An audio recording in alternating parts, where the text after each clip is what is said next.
So ahead of one of the largest travel holidays that's still remaining in the 2021 year, I can't believe we're almost through this really shit year, but gas prices are, well, just about at record highs. At least they haven't been any higher in recent history. It's been a minute since I've personally had to fuel up, but even up here in remote northern Alberta, we are looking at the prospect of probably in the new year around, probably about January or February, probably looking at about $1.50 per liter, which translates to, oh god, I don't even know, like $7 a gallon, something like that. It's really fucked. But down there, because you guys have Thanksgiving here in a couple of days, we got to take a look as to what the fuck is going on with these out of control prices. Well, we already know, right? Because the climb immediately started as soon as Biden was like, yeah, we're not fracking, we're not doing any drilling on federal land, and oh yeah, that Keystone XL pipeline that we've basically got all the infrastructure in the ground for, yeah, we're just gonna go ahead and abandon that because I don't know, it's bad or something. And oil slicks on windscreens because that happened back in the day. And it's like, okay, cool. All of that shit has been really worked on and incredibly refined since then, but I wouldn't, expect him to really know anything about technology or the advancements in the oil and gas industry. Fuck no, he is too busy just trying to pander to the green energy crowd, which he knows so much about. Hey, why don't you try to spend millions and millions of more dollars on fucking Solyndra? But thanks to the Epoch Times here, we've got a bunch of fun graphs that we're going to take a look at, because this article is really long. It does a really good job of detailing a bunch of things. We're going to point out a couple of things that are on here, but I just want to use it because graphs are fun sometimes. And as you can see here, this one goes back to the beginning of 2020, and it's just the crude oil price. So as you can tell, everything was fine at the beginning of 2020, right? Like everything was on the downward trajectory, and then as soon as the coof and all the lockdowns hit, eventually once everybody was firmly locked down, it hit its lowest price that it's probably going to, at least for the next 3-ish years. And then immediately right after that, it started to level off. And then as soon as Biden won, it's like, oh, okay, it takes a big step up. But you know what? Hey, we're still below February, because there was still a little bit of hope at that time. And then as soon as January rolled around, and then, so it's going on. It's like a normal, like kind of easy incline. And then right at the end of the month, when Biden's sworn in, and then he, axes all of that federal drilling and all those pipelines, there's just an immediate spike in February, and then we need not go over the rest of the year, but then in September, and then the huge jump in October again. And then I'm most certain that for November itself, by the end of the month, we're probably going to see another giant uptick as well. So why is oil more expensive than it's ever been? Because there's still plenty of it in the ground. The technology keeps on refining time after time after time. Well, it's going through its natural ebbs and flows, as you can see by another wonderful little graph that we have here. Well, it wasn't until it just stayed basically the same amount, okay, right around $3 a barrel. And not until Jimmy Carter took office, and then oops, it automatically spikes up, and then Reagan has to undo all of the damage he did. Then it spikes up again thanks to Bush invading the Middle East, and then it drops down for 2009, and then it just picks back up again because green energy, Obama. It stays there until Trump ends up hooking up, leaving the Paris Accord, and letting the natural resource industry do its thing. But it's not like there isn't a whole bunch of fucking production that's going on there. Like this graph shows, it goes all the way back to 1983. Like there's been steady production for a very long time, and it only just drops every once in a while. And we're still, even right now, at like record levels of production across a substantial amount of time, across the better part of 4 decades. So why the fuck are there record-breaking prices? And what can be done to ease the pressure on end consumers? Well, apparently, according to CNN, Julia Horowitz to be specifically, on November 8th, Joe Biden can't do much to ease gas prices. Yeah, no, it's something that he caused. He got the ball rolling on this, but it's nothing he can really do to ease it up until like 11 days later. Oil prices are finally falling. Thank China and Joe Biden. CNN telling you to thank China. Shouldn't that be a little bit of a red flag, one that they're normally waving anyways? But yeah, no, there is in fact relief ahead of the Thanksgiving long weekend. Biden orders 50 million barrels of oil released from strategic reserves in bid to cool surging prices. Okay, you've seen these going up for months and months and months on end. Why are you tapping into the strategic resources right now? I think it's stupid. I really think it's stupid. Should just be drilling. It's fucking in the ground, and it's not whatever. He doesn't get it, and going over the same old ground over and over and over again. President Biden on November 23rd ordered 50 million barrels of oil released from the nation's Strategic Petroleum Reserve to help cool surging energy costs and ease the pain at the pumps. But there's nothing that Joe Biden can do. Oh wait, it's just a couple of weeks later. Sorry, my mistake. American consumers are feeling the impact of elevated gas prices at the pump and in their home heating bills. Yeah, like I said, I'm up here in remote Alberta, but I don't know how you guys in some of the northern states are taking it as well, but yesterday, okay, I'm going to speak in Celsius because I don't know how to fucking convert on the fly with a funky Fahrenheit, but yesterday it was like 5 above, which I think is like mid to high 40s, I think mid 40s or something like that. So it was a pretty nice day outside, all things considered. Actually, I think it's the low 40s, whatever. But then today I woke up with the wind chill. It was minus 30, or minus 25, sorry, my mistake. It was a 30-degree swing over the course of 24 hours. So yeah, don't know when you're going to be needing to heat your house, but it's going to be incredibly important, especially over these next 6 months in this fucking frozen hellscape. If somebody would like to adopt me, that'd be wonderful. But hey, you know what?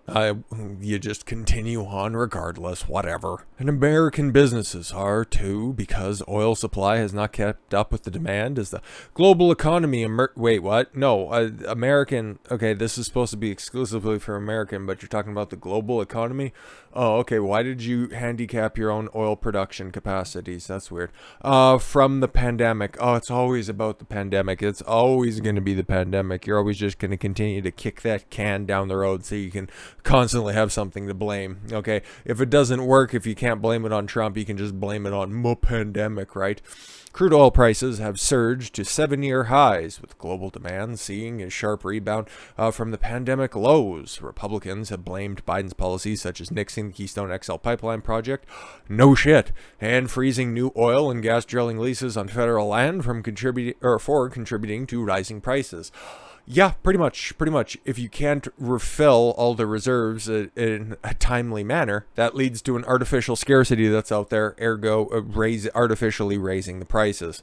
Insisting that Biden is using every tool available to him to work to lower prices and address the lack of supply of oil. Oh yeah, every single tool. I'm sure about it. The White House said the U.S. Department of Energy will make available 32 million barrels of crude under an exchange mechanism from all our 4 SPR storage sites. On top of this, another 18 million barrels will be made available by accelerating the scale of crude from the SPR under a previous congressional authorization. How about just drill more on federal lands? You were doing it before, but then all of a sudden just to immediately pander for the people who don't care about this shit to begin with and don't understand it, but whatever. As we come out of an unprecedented global economic shutdown, oil supply has not kept up with demand. Why? Not like it fucking goes bad if you would have just continued to fucking drill for it, but whatever.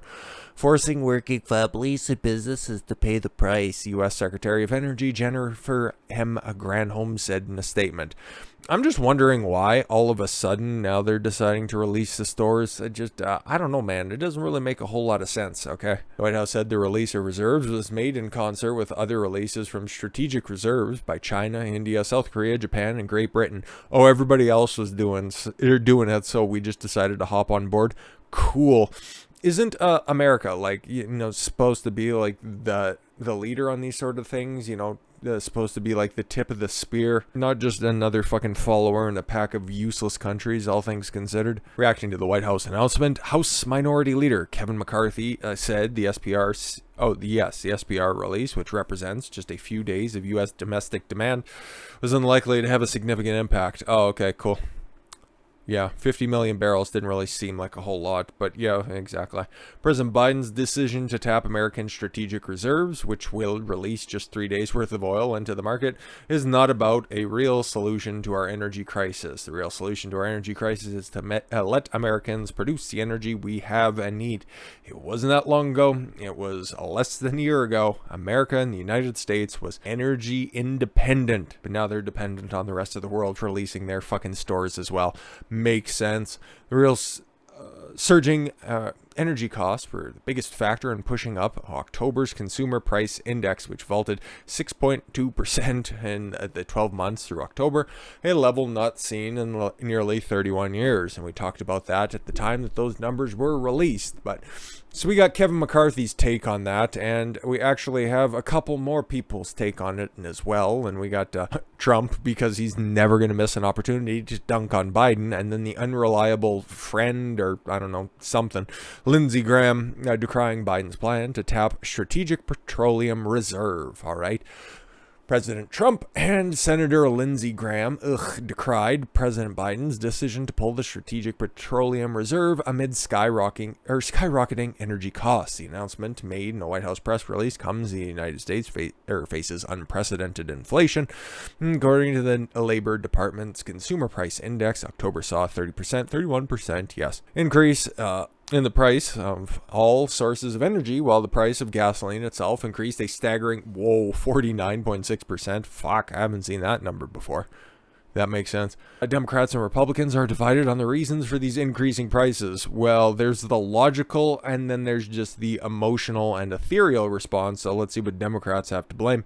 They blamed collusion. Oh my, of course they do, instead of just looking at the fucking facts and what's happening on the ground. But no, it's collusion. It's OPEC. And they're just price gouging, and we just need to, I don't know, move towards wind and solar in remote northern states, and where you have to build these massive fucking solar farms that take up unprecedented amount of space. But yeah, no, that's logical, and that makes sense, and that ends up just powering what, like a couple of city blocks. It's just unfucking tenable at this point in time.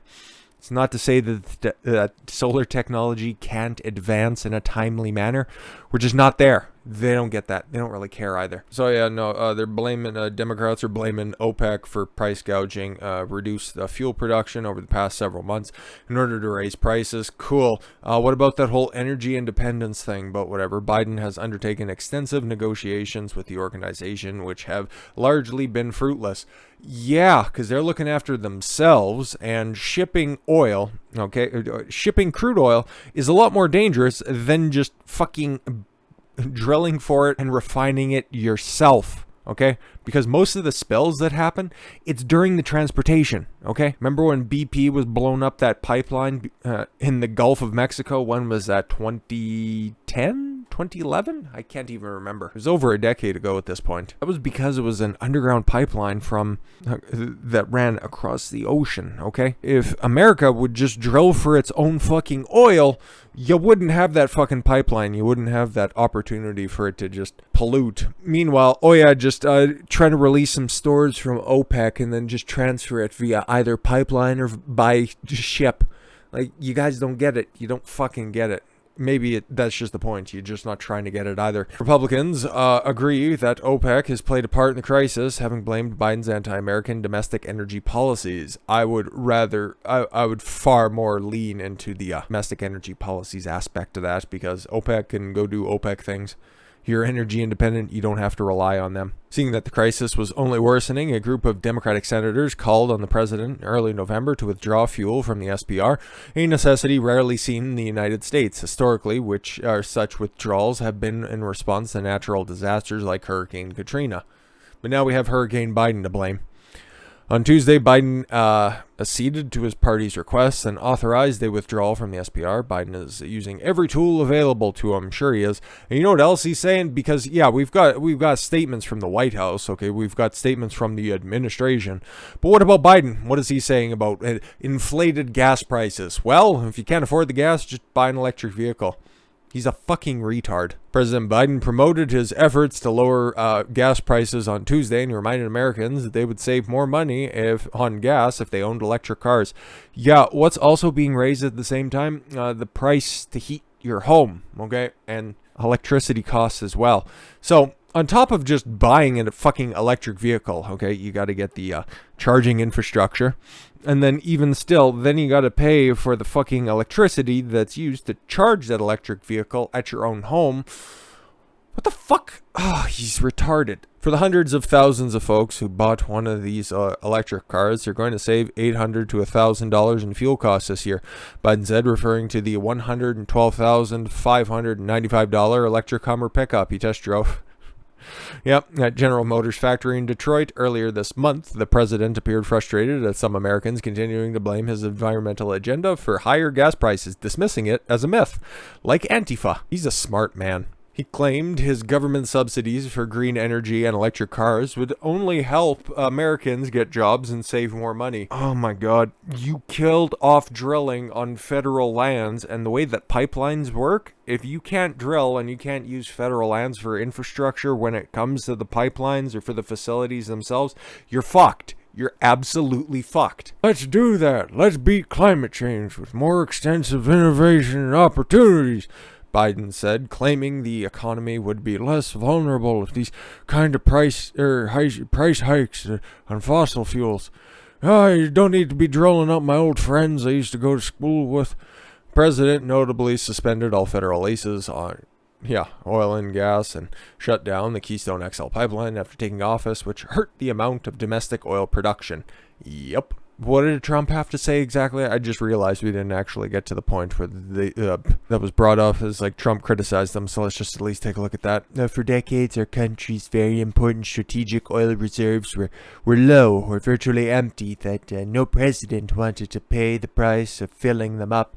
I filled them up 3 years ago right to the top when oil prices were very low, the lowest we've ever seen, historically low in fact. Those reserves are meant to be used for serious emergencies like war and nothing else.